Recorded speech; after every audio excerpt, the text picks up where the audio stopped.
born there, grew up there, and come here at the age about 23, and born to a family that was so poor. And I remember that my grandmother, she was like not a maid, but she was working for people, like for tithe. Like for instance, she used to be a seller, sales persons, like with something on her head, and sell. If she sells for $1, they give her 50 cents, and if she sells for $20, they give her $2.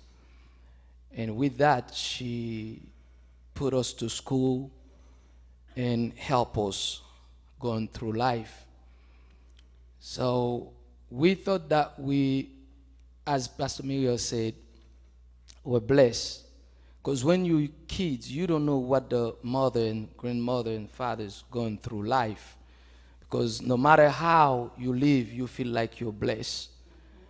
The struggle is the mother, father, and grandmother that gone through all the struggle, but you don't know exactly what you're going through. And then going there, and you see, when you look a middle class over here and compare to a person in Haiti, you will realize that there's a greater to the middle class over here, and there's a lot of things that people take for granted over here. Like, say for instance, light. We take light for granted here, but light, it's a tremendous thing in Haiti. It's luxury in Haiti. A car, it's granted. So everybody here has a car, even though I believe the only person that wouldn't have a car here is maybe the homeless people. But the middle class, car it's a necessity. But in Haiti, a car, it's a luxury. Like stove over here, it's a necessity. But in Haiti, if you go to a place, a certain part of Haiti, but there's some place in Haiti is very, very rich and just like over here. But there's a certain part also, I would say where I come from, there's a certain part that really, if you want to know, even though I would say it, but I don't have a right word to describe it. So going there, seeing people leave. I remember in 1998, 97, I went back to Haiti. I formed Haiti, but I went there in 99, 98. I asked myself, how do the people there live? The way you see water over here, it's like we take that granted. We have the water that running in our sink. We don't drink that water. We have to go outside and buy other water to drink. But in Haiti, in the place that I come from, you have to walk miles before you can get a cup of water. And the water here is got treated water. But in Haiti, the water you drink, I said to myself, the breakthrough abundance is like God putting a filter inside of every Haitian people that lives in Haiti. Because the water you take here, you don't drink at running through your faucet. Treated, you don't drink. In Haiti, if we had to have this water, we wouldn't need no other treated water. So without that filter, the breakout that God put inside of us, all of us would have died if you would see the water that we drink in Haiti, some part of Haiti. So when people see light, Like myself, like let's say for the record that tomorrow on Tuesday my wife is going back to Haiti for what we've been doing. We have several schools in Haiti. We have over 300 children we took off the street, put to school, orphan people, orphan children that could be pastors, that could be lawyers, that could be engineer as Dr. Isaiah, that could be anything or anybody. So living on the street, have no place to stay, no place to live. So my wife and I put together to take these children off the street where they've been abused by older men, older women. Nobody thinks of them. So we had to put them in a place that we have a school for them. So these people, if we compare them to those young kids from the middle class, these middle class children, they have everything they need. They have games, telephone, food on the table, place to sleep. But these little kids, they don't have no place to go. So when they come to school, they know they're gonna gotta have a hot plate. They take that hot plate and go back on the street. So if something would break through to these children to make a difference from how we grew up. So God have to walk a tremendous way to bring through or break out to abundance. But because the gospel is preaching, so transformation been doing. With $50,000, you think that here $50,000 is nothing.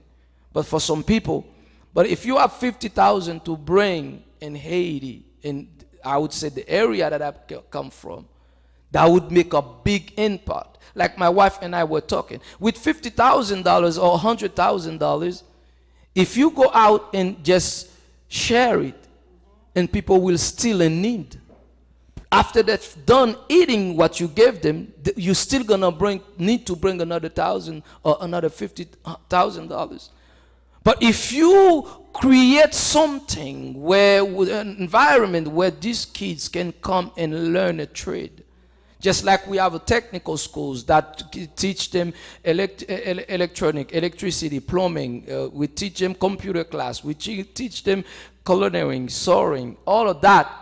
So if we have 50,000 investing in this life, that would bring abundance. That would bring a breakout. So the most important things that we need everybody to understand what you see here. What you call misery here, it's riches there in Haiti. What you call hard here, it's softness in Haiti. If you can picture yourself one day without light or without air conditioning, I can see Minister Elliott, I can see these kids in this beautiful building with air conditioning running, they're still having something like this. That means the air is not enough. But going to Haiti, my wife and I living in a house that we light candle at night for us to see how to fix our bed. Because the money we could have to buy gas, to run a generator, will cost us $2,400 a week, not a month, to run a generator. But with that $2,400, we put it on the side so we can pay teachers. We have over 60 teachers that we pay every month. So we put ourselves in misery. That's my wife and I. We have luxury when we come here. So when we go down in Haiti, we don't have no light. You know what gives us light? The moon. The moon, when you see the moon, you are very exciting. Oh, look at the moon. But over in Haiti, some place in Haiti, where I come from, the moon, we use it for light at night to see where we're going because there's no light on the street. So can you imagine what $50,000 can do to bring abundance life over to Haiti or over to Port-de-Paix where I come from? So, my brothers and sisters, we ask that you understand what you see. You are very fortunate. You are very blessed over here. But because we're so blessed, we take everything we have for granted. We don't give God thanks for what he has done for us.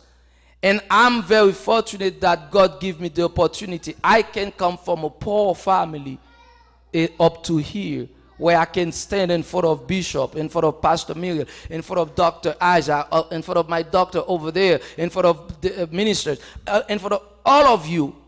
That's a blessing. That's the abundance that God break out to me. Because if it wasn't for the word of God, I wouldn't be able to stand here, because of the family that I came from. But you know, the best thing is God is ahead of everything. God bless you.